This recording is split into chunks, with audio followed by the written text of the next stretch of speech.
Hello guys, this is Boss JM TV again. Samahin niyo po kami mag-adventure dito sa Hidden Spring sa Dalagiet sa Cebu. Kung bago pa kayo sa aking page, don't forget to follow and share for more videos update. Tara na, let's go!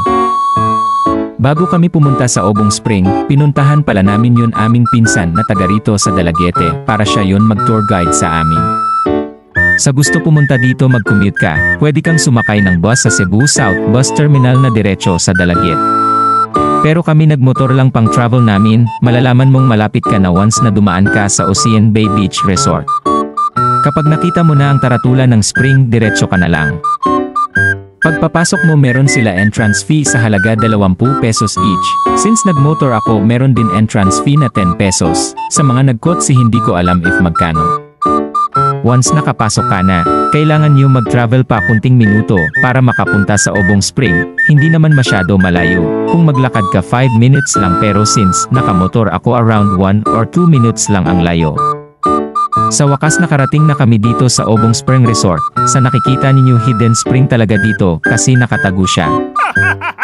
Meron din sila parking space para sa motor at sa mga sasakyan. Sa bayad ng motor ay 10 pesos each lang kapareho lang sa entrance fee nila. Sa mga sasakyan pasensya, hindi pa rin nakin alam kasi hindi ako nagtanong. Bago kami pumasok nag-taking of pictures po muna kami dito kasama namin aking pamilya, kapatid at kanyang girlfriend, at mga pamangkin. At syempre, nandito rin aming tour guide for today na aking pinsan. Pagpasok niyo dito, kailangan niyo bumaba sa hagdanan kasi yung spring nasa ibaba. Meron dito no pets allowed sa pagpasok sa spring. Kung may balak kayo magdala ng alagang pets ninyo, mas makakabuti wag na lang isama kasi bawal dito. Meron sila cottage for rent sa halaga na 450 pesos.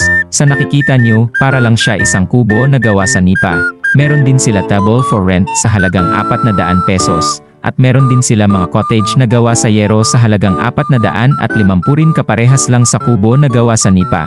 Pero ang napili namin yung table for rent kasi mas malapit siya sa spring. Meron sila dressing room sa halaga na 5 pesos sa magbihis, 20 pesos naman kapag maliligo ka. Meron din sila paninda mga mangga sa halaga 15 pesos kada isa. Sa mga hindi marunong lumanggoy dyan meron sila life vest for rent sa halaga ng 80 pesos kada isa. At meron din sila salbabida sa halaga 30 pesos sa maliit, 50 pesos sa medium at yun pinakalaki ay 80 pesos. Sa panahon yon wala na hiram-hiram kundi bayad na. Kahanga-hanga, ang malaki at halos isang siglo na puno ng dalakit ay nanatiling nakatayo pa rin malapit sa Obong Spring. Ang iba pang maliliit na bukal ay bumubukal mula sa iba pang mga puno ng dalakit. Ang tubig nito ay likas na malamig at nakakapreskong. Ito ay isa sa mga pinakamahusay na getaway sa panahon ng tag-init kung saan ang init ng araw ay excruciating.